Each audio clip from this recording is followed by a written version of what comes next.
లేకుండా నెక్స్ట్ ఎంజీఆర్ లాగా రావచ్చు.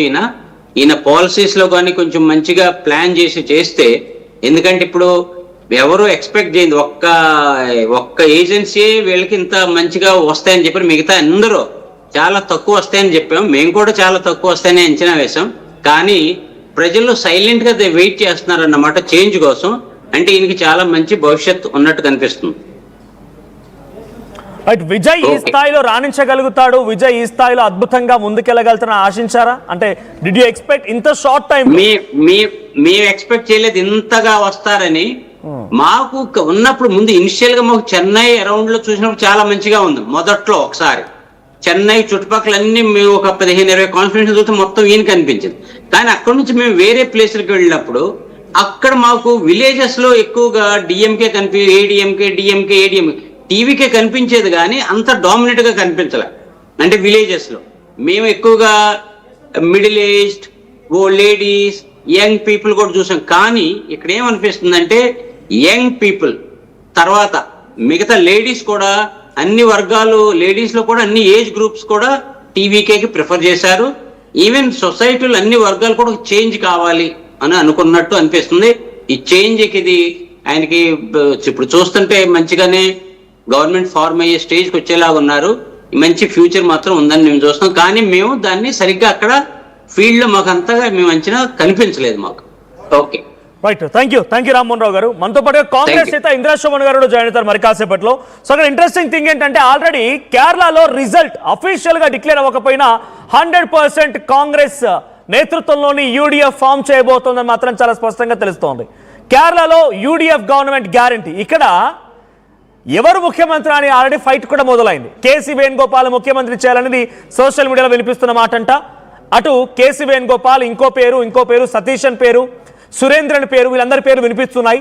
సో బట్ కేరళలో కాంగ్రెస్ పార్టీకి సానుకూలత కనిపిస్తోంది. But coming back to west Bengal చూసినా, తర్వాత ఇటువైపు తమిళనాడు చూసినా, అస్సాం చూసినా, ఎక్కడ చూసినా ఓటమి మాత్రం తప్పడం లేదు. చాలా దారుణమైన పరిస్థితికి కాంగ్రెస్ పార్టీ పడిపోయింది. ఇక్కడ చూడండి, డిఎంకే కాంగ్రెస్తో పొత్తు పెట్టుకుంది. కాంగ్రెస్తో పొత్తు పెట్టుకున్న డిఎంకే చాలా ఘోర పరాజయాన్ని చవి చూస్తోంది. సెంచరీ దాటేసింది టీవీకే.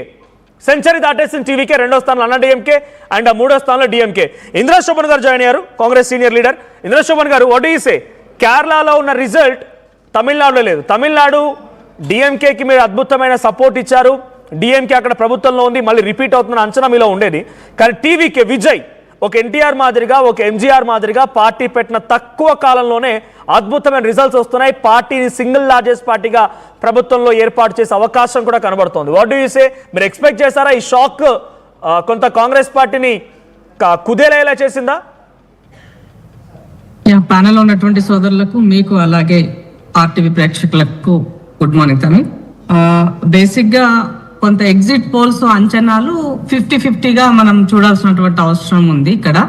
సో ముఖ్యంగా మాకు సంబంధించిన విషయానికి వచ్చినట్లయితే కేరళలో చాలా క్లియర్గా ముందు నుంచి చెప్తున్నట్టుగానే కేరళలో యూడిఎఫ్ కాంగ్రెస్ మద్దతు ఉన్నటువంటి పార్టీ ముందు సక్సెస్ వైపుకి దూసుకెళ్తున్నది. సో దీనికి మనం ముఖ్య కారణాలు కనుక విశ్లేషించుకున్నట్లయితే మాక్సిమం అంటే ఆల్మోస్ట్ ఆల్ ఎవ్రీ ఇయర్ కేరళలో 5 years ఒకరు ఆల్టర్నేట్ గవర్నమెంట్ మారడం అనేది మనం గమనించాము. బట్ లాస్ట్ టైం ఎల్డిఎఫ్ కి కంటిన్యూగా అవకాశం ఇచ్చారు. ఈసారి కనుక మనం చూసుకున్నట్లయితే కంటిన్యూగా 10 సంవత్సరాలు ఒక యాంటీ ఇన్కంబెన్షన్ అయి ఉండొచ్చు. సో ఒక లెఫ్ట్ పార్టీగా విజయన్ గారు కొన్ని విషయాల పట్ల, కొన్ని అంశాల పట్ల కొంత మంచి చేసినప్పటికీ కూడా తను కూడా అందరిలాగా అనేటువంటి ఒక లైన్ కూడా అవినీతి ఆరోపణలు ఎదుర్కొన్నది మనం చూస్తున్నాం. షాకింగ్ ఇన్సిడెంట్ ఇందిరా శోభన్ గారు, షాకింగ్ ఇన్సిడెంట్ ఏంటంటే కొలతూర్, తమిళనాడు ముఖ్యమంత్రి స్టాలిన్ పోటీ చేస్తున్న కొలతూర్ నియోజకవర్గంలో కూడా ఆయన వెనుకంజలో ఉన్నారు. ఫస్ట్ ప్లేస్ లో ఉన్నారు టీవీకే పార్టీ నుంచి విఎస్ బాబు ముందంజలో ఉన్నారు. He's leading almost with 12,000 votes, 12,000 ఓట్లతో లీడ్ లో ఉన్నారు. స్టాలిన్ వెనకడుగు వేస్తున్నారు, ఆయన వెనకంజలో ఉన్నారు. ఇన్ఫాక్ట్ ఆయన కుమారుడు పోటీ చేస్తున్న 2 నియోజకవర్గాల్లో కూడా ఆయన వెనకడుగు వేశారు, వెనకంజలో ఉన్నారు. డిఎంకే పార్టీ ఏకంగా అధికారంలో ఉన్న పార్టీ, ముఖ్యమంత్రి కూడా ఓడిపోబోతున్నాడా? సో మేబీ ఎందుకంటే రాజకీయాల్లో కొంత కొత్తదనం చూడాలని ఓటర్లు అనుకున్నట్టుగా మనం తమిళనాడులో గమనించాల్సినటువంటి అవసరం ఉంది. ఎందుకనంటే తను కొత్తగా అప్పుడే రాజకీయాల్లోకి అనుభవం లేనటువంటి వ్యక్తి ఒక పార్టీ పెట్టి ఒక సెక్యులర్ లౌకికవాదం వైపుకి తను ఈ సమాజాన్ని తీసుకెళ్లాలనుకున్నప్పుడు కొత్త ఓటర్స్, యంగ్స్టర్స్, మహిళలు పెద్ద ఎత్తున తన వైపు అట్రాక్ట్ అయ్యేట్టుగా మనం చూడాల్సిన అవసరం ఉంది. రెండవది ఏంటి అని అంటే మూస పద్ధతి రాజకీయాలకైనా కుటుంబ రాజకీయాలకైనా కొంత ప్రజలు ఒక భిన్నమైన రిజల్ట్ గా చెప్పినట్టుగా మనం ఇక్కడ గమనించాల్సినటువంటి అవసరం ఉంది.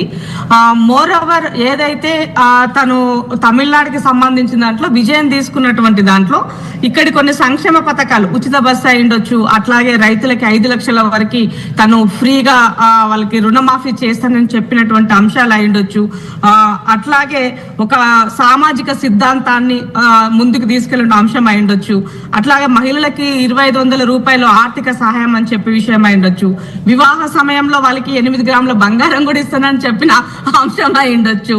సో ఇట్లా తను కొన్ని భిన్నమైనటువంటి ముఖ్యంగా ఎడ్యుకేషన్ కి సంబంధించినటువంటి దాంట్లో పిల్లలకి వాళ్ళకి నిరుద్యోగులకి సంబంధించిన దాంట్లో ఒక ఆర్థికంగా ఒక బెనిఫిట్ చేయడం అంటే ప్రభుత్వ పాఠశాల చదువుకునేటువంటి పిల్లలకి తల్లులకి సంరక్షణకు ఈ ఏడాదికి గవర్నమెంట్ స్కూల్లో చదువుకునే వాళ్ళ పిల్లలకి 15,000 ఆర్థిక సాయం అందిస్తామని చెప్పడం అయి ఉండొచ్చు, ఒక ట్రాన్స్పరెంట్ పాలన అకౌంటబిలిటీ వైపు నేను ఉంటానని ఒక క్లీన్ ఇమేజ్ ఇస్తానని చెప్పినటువంటిది అయి ఉండొచ్చు. అట్లాగే నెట్వర్కింగ్ సంబంధించినటువంటి ఏదైతే విజయ్ మక్కల్ ఇయక్కుం విఎంఐ అని ఏదైతే తన అభిమాన సంఘాలు ఉన్నాయో అవి ఏళ్ళ క్రితమే వాటిని ఏర్పాటు చేసుకొని ఒక సేవా దృక్పథాన్ని దాని ద్వారా తను చాటుకున్నటువంటి అంశాలు అయి ఉండొచ్చు.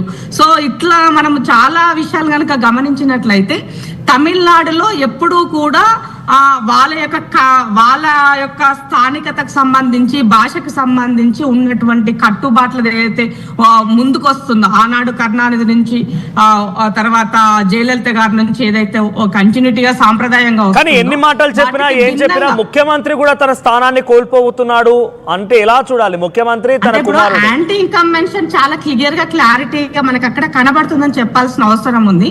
సో ఇక్కడ కాంగ్రెస్ డిఎంకేతో కలిసి పనిచేసినప్పటికీ కూడా కొన్ని